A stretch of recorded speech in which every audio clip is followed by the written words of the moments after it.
Hello everyone, welcome to my another blog. और आज तुम्हारा भाई थोड़ा आउटिंग करने के लिए आया है, 2-4 फ़ोटो खिंचा लें। कितना सन्नाटा है यहाँ पे, आज खाली लग रहा है। बाहर घूमने तो आ जाता हूँ पर पता नहीं होता करूँ क्या। शराब तो पीता नहीं हूँ, तो नॉन अल्कोहलिक बियर ही से काम चला लेते हैं। It's the worst decision that I can ever take, not hard, it's quite sweet. Hello everyone, welcome to my another blog. So let's go to school. तो आ गए हैं अपने स्कूल, फिर से आज एग्ज़ाम है तो वही उसी के लिए तुरंत निकलना है। चलो भैया, तो देखते हैं आज क्या होता है। और शायद आज इस व्लॉग में कल के कुछ शॉर्ट्स भी हों, क्योंकि कल मैं व्लॉग बना नहीं पाया, पर थोड़ा बहुत बनाया क्योंकि कल छुट्टी थी और घूमने निकल गए। तो देखते हैं, अगर ठीक लगा तो इसी में अटैच करके कल के व्लॉग से क्लिप डाल देंगे। तो आज मैं कुछ ज़्यादा रिकॉर्ड कर नहीं पाया, बट वर्कआउट का टाइम थोड़ा सा यहाँ पे बात करने का ट्राई करूँगा। एक चीज़ मैं आज सोच रहा था, जो कि मुझे लगा कि उस पर मेरे व्यूज़ थोड़ा हैं, तो मैं सोच रहा था कि शेयर करूँ।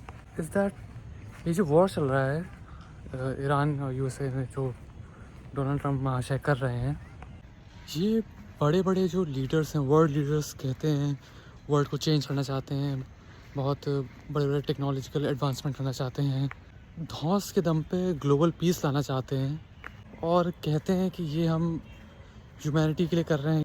किसी कंट्री पे हमला करें तो उसके बेटर के लिए कर रहे हैं, कि जो उनकी सिचुएशन है उससे बेहतर उन्हें कर देंगे। सो आई वाज थिंकिंग कि यही आइडियोलॉजी तो एडोल्फ हिटलर की भी थी, कि उसे लगता था कि जो उसका सोचना है दूसरों के लिए वही सही है और दूसरों को कुछ और सोचना ही नहीं चाहिए। जो एक ह्यूमन बीइंग की फ्री विल होती है कुछ भी सोचने की, कुछ भी करने की, अपने जो बर्थ राइट है, जो उसका सराउंडिंग है, जो उसकी लाइफस्टाइल है, उसको टेक ओवर करना है, यही सोच उसकी भी थी। और सेम आज के टाइम पे डोनाल्ड ट्रम्प जैसे लोग कर रहे हैं। और बहुत टाइम नहीं लगेगा, क्योंकि हमारे जो रिलेशन है यूएसए से, डोनाल्ड ट्रम्प से, सरफेस लेवल बहुत अच्छे हैं, बट साथ ही साथ जब आप हमारे प्राइम मिनिस्टर को देखते हैं, नरेंद्र मोदी जी को, तो वो सरफेस लेवल पे उनकी दोस्ती बहुत अच्छी है, बट कुछ समय पहले मैंने देखा जैसे टैरिफ थे और अब ये सिचुएशन है, तो बहुत टाइम लगेगा कि हमारी जो कंट्री है वो भी इस तरीके की डिक्टेटरशिप, इस तरीके की रूढ़िवादी सोच में आ जाए। क्योंकि one political party, one nation हमेशा इंस्पायर करता है दूसरों को, किसी तरीके से इम्पैक्ट करता है कि क्या पूरे वर्ल्ड में चल रहा है।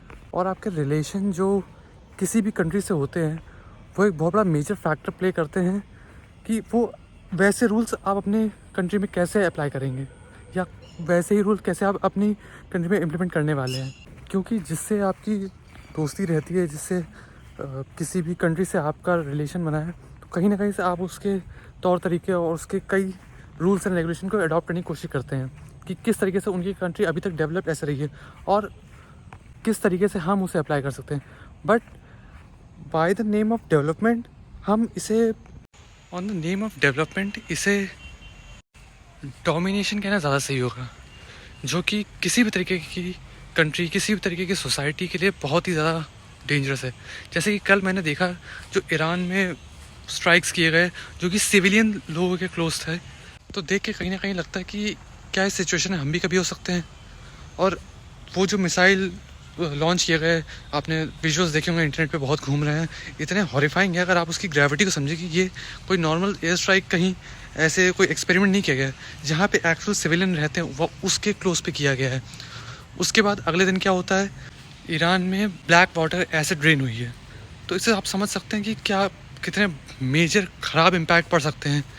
हमें लगता है हम बहुत दूर हैं ऐसे सिनेरियो से, बट ये असल चीज़ नहीं है। क्या पता हमारे साथ भी कभी कल ऐसा होगा, फिर हम कहेंगे कि हमेशा हमारी कंट्री को या फिर हमारी सोसाइटी पे इम्पैक्ट या फिर हमला क्यों किया जाता है। बट इसके जो छोटे छोटे नुआंसेस होते हैं, छोटे छोटे जो स्टेप्स होते हैं, वो ऐसे ही शुरू होते हैं, और उसी को हम जब अवॉइड करते हैं तभी एक मेजर प्रॉब्लम आती है। इसीलिए कहते हैं कि जो अपनी सेंस के बिना किसी भी लीडर को चुन लेता है, दिमाग अपने कपास यूज़ करे बिना कोई वर्ल्ड लीडर चुन लेता है, या फिर अपना कहीं का भी लीडर चुन लेता है, उसके ही बहुत बुरे इम्पैक्ट होते हैं हमारी सोसाइटी पे, हमारी लाइफस्टाइल पे, हमारी फ्यूचर जनरेशन पे। तो एक चीज़ मैं कहना चाहूँगा कि आगे से आप अगर कभी किसी भी इलेक्शन में वोट दें, तो वो कास्ट बेस पे नहीं होना चाहिए, वो किसी रिलीजन बेस पे नहीं होना चाहिए, किसी भगवान के नाम पे ना हो, बल्कि उसका पर्सपेक्टिव चीज़ों को लेकर क्लियर हो कि उसे क्या ग्राउंड लेवल पे ठीक करना है। वो इम्पोर्टेंट चीज़ है कि हमारे पास रोड सही नहीं है, अनएम्प्लॉयमेंट है, हमारा लिविंग ऑफ स्टैंडर्ड सही नहीं हो पा रहा है, हवा साफ़ नहीं है, पानी साफ़ नहीं है, इस पे हमें काम करना है। और ऐसा नहीं है कि सिर्फ ऑन रिकॉर्ड उसे बोलना है, सिर्फ पार्लियामेंट में बातें करनी है, बट इम्पॉर्टेंट ये चीज़ है कि हम उसे एक्चुअली में जल्द से जल्द अप्लाई करें, क्योंकि हम ऑलरेडी इतनी बुरी कंडीशन में हैं, गंदगी, बीमारियाँ, facilities, infrastructure, roads, land rates, हमारे घर, हमारा फ्यूचर, हमारा करियर, हमारा फ्यूचर, हमारे आने वाली जनरेशन का फ्यूचर, सब कुछ बहुत ही रिस्क पे लगा हुआ है। इसे जल्द से जल्द इस पे हमें ध्यान से, इसीलिए ज़रूरी है कि आप अगर जब अपना वोट देते हो ऐसे लीडर्स को दीजिए जो एक्चुअली में इन मुद्दों पर बात करते हैं। और जो इन मुद्दों पर बात करते हैं, हमारे देश की ये विडंबना है, ये बहुत ही बुरी चीज़ है कि हम उस पर ध्यान नहीं देते। हम देखते हैं कौन किस भगवान का नाम लेके हमारे सामने अपनी बात रखता है, जो कि बहुत गलत है। तो ये चीज़ मुझे कुछ शेयर करने का मन कर रहा था, तो मैं सोचा थोड़ा सा ट्राई करता हूँ, बोलता हूँ। अगर आपको समझ में आई थोड़ी बात, तो इस बात को थोड़ा ध्यान से सोचिएगा, क्योंकि ये एक छोटी बात नहीं है। अगर आप मेरी बात से थोड़ा सा रिलेट कर रहे हैं तो इस चीज़ को समझिएगा। मैं किसी भी पार्टी के खिलाफ़ नहीं हूँ। ऐसा नहीं कि मैंने प्राइम मिनिस्टर का नाम लिया तो मैं प्राइम मिनिस्टर के खिलाफ़ हूँ, ऐसा नहीं है। बट उनके अंडर में बहुत सारे ऐसे जगह जगह इलेक्शन होते हैं या फिर चीज़ें होती हैं जिसे हमें समझना चाहिए। क्योंकि एज अ टीचर मैं आजकल के बच्चों को देखता हूँ तो मुझे उनके लिए तरस आता है कि बेचारे ये क्या सीख ले रहे हैं, हमारे जो वर्ल्ड लीडर्स हैं, जो कि देश चला रहे हैं, जो दुनिया चला रहे हैं, जो कि हमारे जिन्हें हम कहते हैं आइडल्स हमें मानना चाहिए, जिन्हें वो कैसे रोल मॉडल सेट कर रहे हैं। ये सब भी नहीं तो एप्स्टीन फाइल्स जैसी चीज़ें सुनने में आती, तो ये कितना गलत पर्सपेक्टिव है। तो इसीलिए मैं सब सूरत से थोड़ा सा शेयर करता हूँ। अब मैं ज़्यादा नहीं बोलूँगा, काफ़ी देर हो गई, अब वर्कआउट शुरू करते हैं। बट इस मुद्दे में मैं फिर से कभी और तरीके से बैठ के सही तरीके से कुछ अपना पर्सपेक्टिव रखना चाहूँगा, क्योंकि मेरे दिमाग में काफ़ी कुछ चीज़ें हैं जो मैं शेयर करने की सोच रहा हूँ। तो देखते हैं, जब भी फ्री होंगे तब करते हैं। अब वर्कआउट शुरू करते हैं।